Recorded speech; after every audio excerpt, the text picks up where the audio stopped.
지하철역에서 여성을 성추행한 남성이 경찰에 붙잡혔다는 이 사건. 어떤 건지 일단 정리부터 좀 해주시죠. 네, 저희 JTBC 취재진이 이제 확인해서 보도를 했던 내용인데 옆에 있는 홍 기자, 동기인 배양진 기자가 취재를 했습니다. 이게 지하철역에서 정말 황당한 사건이 벌어졌습니다.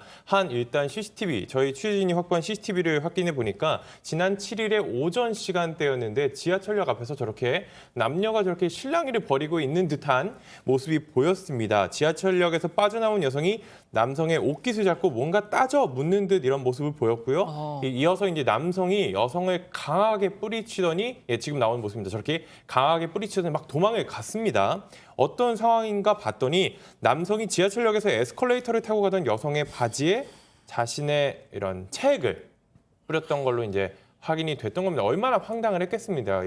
여기에 그래서 따져 물었더니 저런 식으로 행동을 했던 건데요.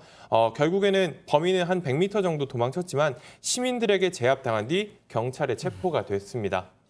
자, 제가 이 사건을 취재한 앞서 이 기자가 소개한 그 배양진 기자한테 직접 그 방송에 들어오기 전에 야, 이게 어떻게 된 내용이냐 하면서 좀 구체적으로 제가 좀 물어봤었는데 정말 방송에서는 차마 소개해드리기 어려울 정도의 정말 어처구니 없는 변태짓을 했던 모양입니다.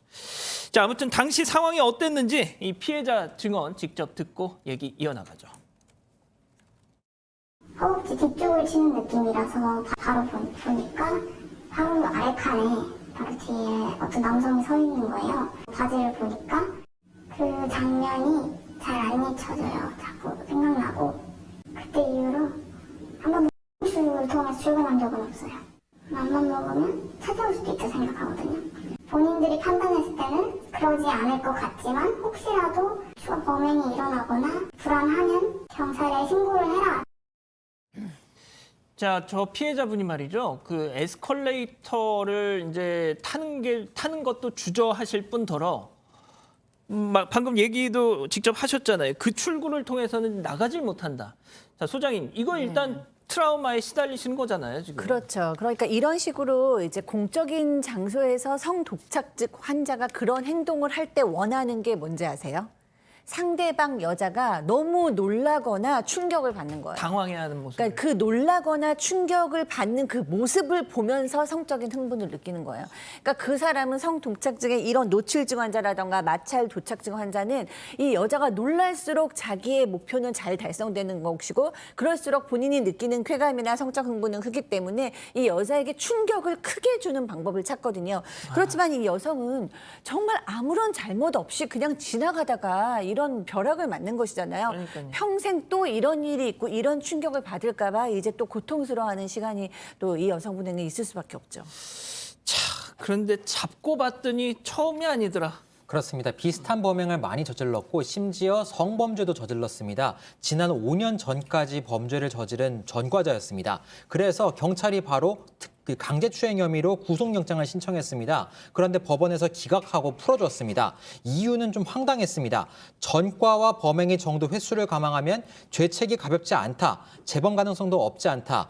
구속영장의 신청 사유를 전부 인정했습니다. 그런데 피의자가 치료를 받겠다고 다짐했다. 또 도주 우려가 났다거나 증거인멸의 우려가 없다. 이러한 취지를 들어서 기각했습니다. 사실상 재범 우려가 있다고 법원이 인정하면서 영장을 기각했는데 피해자 보호가 우선순위에 전혀 없었던 결정으로 보입니다.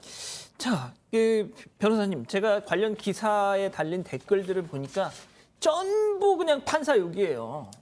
저는 근데 그게 그냥 한 소리가 아니라 다 저는 그 공감이 가더라고요, 좀 솔직히. 저도 굉장히 조심스럽습니다. 그런데 아마 이제 재판부에서 판단한 거는 구속을 시킬 것이냐 말 것이냐를 놓고 고민을 한 거예요. 근데 지금은 특별한 사유가 없는 한 오히려 구속시키지 않는 게 원칙이거든요. 근데 다른 범죄에 대해서는 저도 구속시키지 않는 게 원칙이 맞다라고 하는데 성범죄 같은 경우는 구속 여부를 떠나서 그런 피해자가 두려워하는 부분은 어떻게 이 극복을 시켜줄 수 있을 것이냐.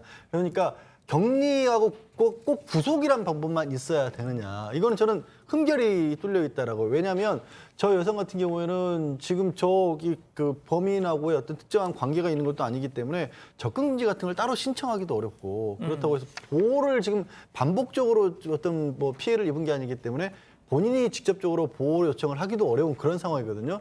그러니까 경찰이 새롭게 뭐 재범 가능성 없어요. 또 안 당할 거예요. 말만 해주는 거 외에는 보호 장치가 없는 거예요. 아니, 그러니까요. 그러니까 이 구속영장을 기각한 것 때문에 판사에게 비난하는데 제가 말씀드린 것은 구속을 안 시키더라도 구속 말고 다른 방법은 없는가를 우리가 지금 이 공부를 해봐야 되지 않을까. 저는 구속을 시키는 것과 이거를 등가할 것까지는 아니라고 보거든요. 예. 하지만 분명히 피해자 입장에서 보호장치도 필요한 상황이다라고 봅니다. 그러니까 치료를 받겠다라는 이유로 영장을 기각했는데 안 받으면 어떻게 하래요? 그 누가 보장합니까 그거? 자, 이쯤에서 체크 포인트 한번 짚어보겠습니다. 그렇죠. 전 저것도 걱정이에요. 보복이 두렵다. 자, 소장님, 피해자 입장에서는 이 사람이 다시 자유의 몸이 됐습니다. 네. 그렇습니다. 그러니까 이제 피해자 입장에서는 맘만 먹으면은 다 와서 보복할 수 있을 것 같아. 당연히 그런 생각이 들죠. 그 아마 세 사람의 목소리나 얼굴 표정까지 다 기억하고 계실 거예요. 이 여성분께서는. 근데 이제 경찰에서는 이런 얘기를 했다고 해요. 우리가 생각하기에는 그럴 것 같지 않지만 만약에 그런 두려움이 있으면 연락을 꼭 신고를 해라라고 얘기를 했다고 하시는데 저는 경찰에께서 얘기하신 말도 뭔지를 알아요. 뭐냐면 이런 성도착증 환자들이 사실은 굉장히 자신감이 떨어져 있는 사람들이 많아요. 그러니까 자기 주장을 정식으로는 잘 못하는 거예요. 정상적인 어떤 이성관계도 잘 없는 거예요. 그리고 사회적 고립이 된 사람들이 많아요. 대인관계도 잘 못합니다. 그런데 예. 문제는 이번 이 사람도 그랬고 어느 그 순간에 본인의 욕구를 본능을 참지를 못하고 나오는 순간이 있는 거예요. 그때는 본인이 보이는 게 거의 없는 수준으로 용감해지는 정말 무모해지는 본인이 신고를 당해서 구속이 될지도 모른다는 것조차 생각을 할 수 없는 그 지경의 순간이 있거든요. 예. 그 지경의 순간이 또 오지 말라는 법이 없기 때문에 이 여성의 두려움에 대해서는 굉장히 좀 목소리를 많은 사람들이 좀 신경을 쓰고 들어줄 필요가 있습니다. 자, 변호사님, 그러면은 뭘 처벌할 수 있어요, 저 사람? 지금 어느 정도 피해 상황이 있었는지는 몰라요. 저런 지하철이나 버스 같이 사람이 밀접한 곳에서의 성적인 어떤 행동을 했었을 때는 사실 이건 처벌 수위가 낮습니다. 3년 이하입니다. 다만 이게 폭행이나 협박, 여기서 폭행이나 협박에 정말로 막 때린다거나 강력하게 뭐 사람을 제압하는 게 아니라 이흔히 일반적으로 하는 신체 접촉이 조금만 몇 초만 이어져도 이건 단순하게 이 공공장소에서 성추행이 아니라 강제추행으로 가거든요. 그럼 예. 10년 이하로 가는 겁니다. 저는 아마 영장이 기각된 걸로 봐서 3년 이하 범죄로 지금 보고 수사와 이 기소를 하려고 했기 때문에 3년 이하면 사실 구속되는 경우 거의 없어요. 예, 알겠습니다. 자, 첫 번째 사건 여기까지 짚어봤고요.